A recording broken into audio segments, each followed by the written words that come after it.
बोलिए, आपकी बारी है। आ गए, हाँ आ गए नवल किशोर, आ गए। हाँ सुन पा रहे हैं नवल किशोर? आ रही आवाज? हाँ हाँ आ रही है। हाँ बताइए, तेजस्वी कितने बजे उठते हैं? मैं तेजस्वी जी तो जिन्होंने जितना काम किया है पूरे बिहार में और बिहार की जनता के लिए, मोदी जी जैसे आदमी को मुद्दा पे बात करने के लिए बाध्य किया है। मोदी जी अमित शाह को पिछले 15 साल में 2 बार जबरदस्त हराया है, तो उनके विषय में आप कहते हैं खप लगते हैं। आप उनसे सवाल क्यों नहीं पूछते हैं? जो एनडीए डबल इंजन की सरकार की मुखिया है, उनको तो पता ही नहीं है कि गमला कहाँ रखना है, पैर छूना भी है कि नहीं छूना है, कि मोदी जी का हाथ क्यों पकड़ना है। अच्छा ओके, अनुप्रिया, अनुप्रिया की बारी है। अनुप्रिया आपकी बारी है, बोलिए। अनुप्रिया यादव, अनुप्रिया आपकी बारी है, बोलिए। और ये शंकराचार्य जी पर बोलिए, क्या लग रहा है, क्या वजह, क्या हुआ है ये प्रयागराज में, और कौन सही कौन गलत है इसमें? मानक जी, सबसे पहले आपके चैनल के माध्यम से तमाम देशवासियों को, आपको और को पैनलिस्ट को मैं गणतंत्र दिवस की हार्दिक शुभकामनाएं देती हूं। और बहुत ही सुखद मैं कह सकती हूं कि जिस दिन आपने इस चर्चा को चुना है और जो चर्चा हो रही है, जो संविधान इजाजत देता है कि इस देश में सभी को सभी कार्य करने की इजाजत है और कोई कुछ भी कर सकता है, ये बहुत ही फ्लेक्सिबल हमारा संविधान है।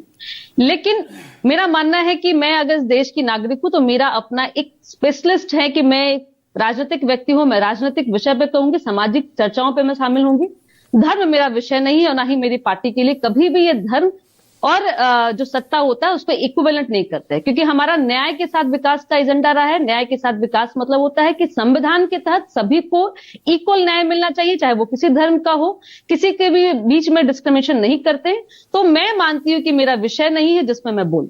पहली मतलब ये तो हो सकता है, इतना तो कह सकते हैं कि शंकराचार्य जी को भी राजनीतिक बयानबाजी नहीं करनी चाहिए। मैं वही कह रही हूं कि जिसको जो विषय जिसको सूट करता है। अब पेट का इलाज कराने हम आंख के डॉक्टर पास चले जाएंगे तो फिर मुझे लगता है कि एक नई बीमारी के हम शिकार हो जाएंगे। इसलिए जो बीमारी है उसी के स्पेशलिस्ट के पास जाया जाए, उन्हीं को वो काम अच्छा लगता है जिसके हित में वो कार्य है और जिसने उसमें मास्टरी कर रखी है।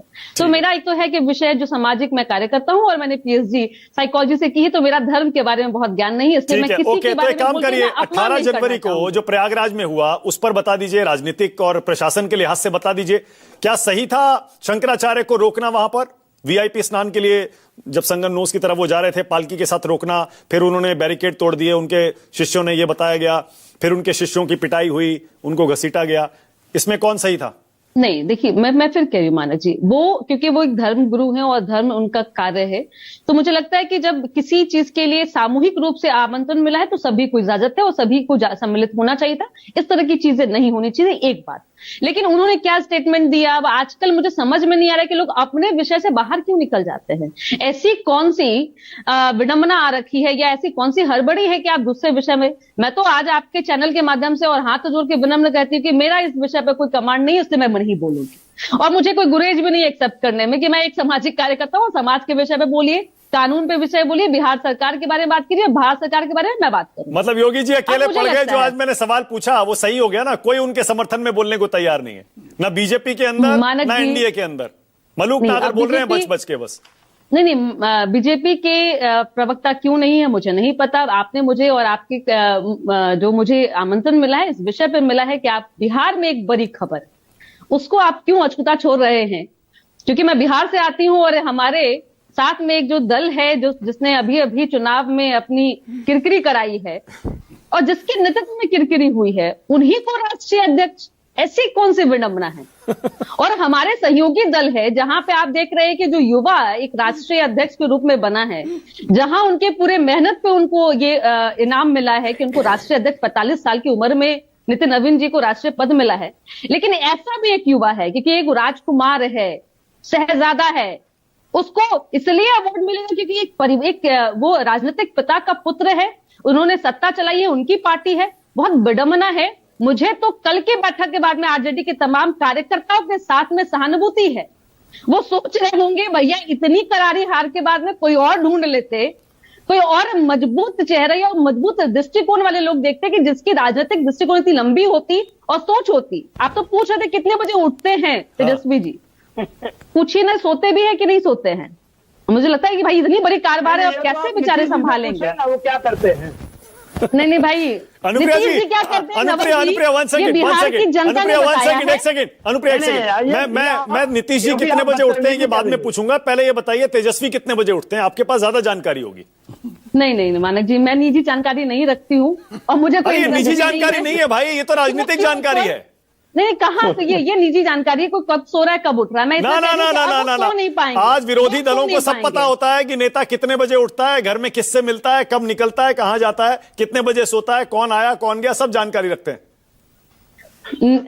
मुझे लगता है ईडी सीबीआई का चक्कर बहुत ज्यादा होता होगा, नींद नहीं आती होगी, बड़ी जिम्मेदारी लग गई है, तो इसलिए नींद नहीं आना लाजमी, इसलिए मैं कहीं मानक सो ही जी। नहीं पाते होंगे। अच्छा। अब 2 मिनट में विषय पे आती हूँ। हाँ। मानक जी, हाँ। मेरे शब्दों को आप सिर्फ मैं एक विपक्षी दल हूँ आरजेडी की, इसलिए मैं बोल रही हूँ। उससे ज्यादा आप रोहिणी आचार्य के ट्वीट को देख लीजिए ना, उन्होंने किस विषय पर रखा है। वो तो उसी परिवार की अंग है, उसी राजघराने से आती है, राजनीतिक लाभ भी उनको मिला है, उनको सामाजिक परिवेश में आने का मौका मिला, पर उन्होंने क्यों कहा है? ये समझ में आता है कि ऐसी परिवारवादी राजनीतिक पार्टी के लोग जो हैं, जहां पे कहीं मायने नहीं रखता है कि कार्यकर्ता का मेहनत अगर गर्त में जा रहा हो, उससे कोई मतलब नहीं है, बस एक स्वार्थ निहित होता है कि परिवार के लोग को राजनीतिक रूप से जिम्मेदारी मिले, वो स्ट्रांग हो, उनको राजनीतिक सत्ता मिलती रहे, कार्यकर्ता की निर्मम हत्या होती रहे। जैसा कि एक दृश्य आपको याद होगा जिसमें टिकट का वितरण हो रहा था और एक आरजेडी के कार्यकर्ता ने कहा था कि मेरी हाई लगी कि 40 पे ये सिमट जाएंगे। और क्यों कहा था? क्योंकि हमसे करोड़ों की डिमांड की गई और हमने पैसा को नहीं दिया और इसलिए हमारी टिकट को काट दी गई है। तो अच्छा, ऐसी जगह पे जो नजरिया है, अनुप्रिया, एक चीज जो बहुत क्लियर नहीं है। एक चीज और आपने अभी कहा शहजादे और राजकुमार ये सब कहा, तो इसमें कौन कौन आते हैं? तेजस्वी यादव, राहुल गांधी, अखिलेश यादव, ये सब आते हैं ना?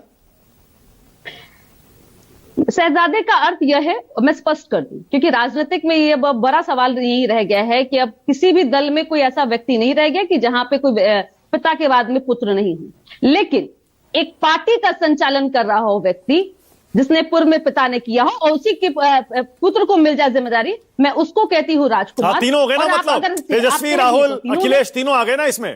कह दिए क्या मजाक करते हैं आप? हाँ, मतलब इसमें चिराग पासवान भी आ गए ना?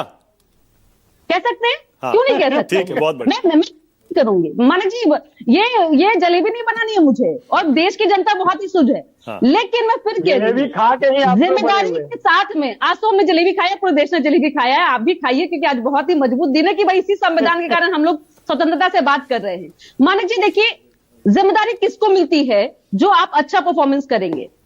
नितिन नवीन जी को परफॉर्मेंस के आधार पर उनको मिला, क्योंकि छत्तीसगढ़ जैसे राज्यों में जहां पे बीजेपी को लगती थी कि वो चुनाव नहीं जीत पाएगी, परफॉर्मेंस अच्छा रहा, उनका कार्यकाल अच्छा रहा। ठीक है, ओके, सोमनाथ भारती, अब रुक जाइए। ओके अनुप्रिया, अब रुकिए ना, एक सेकंड, अब रुकिए। अब सोमनाथ भारती, सोमनाथ भारती, मेरे पास टाइम, देखिए टाइम खत्म हो जाएगा, प्लीज रुकिए। आप फट गए। नहीं, आप किसी तरह के मानक जी बताइए, लगातार आरजेडी जो है वो नीचे पैदान पे चली जा रही है। ओके, अब रुक जाइए। सोमनाथ भारती, मजबूत व्यक्ति नहीं है। सोमनाथ जी आप ही बताइए, सोमनाथ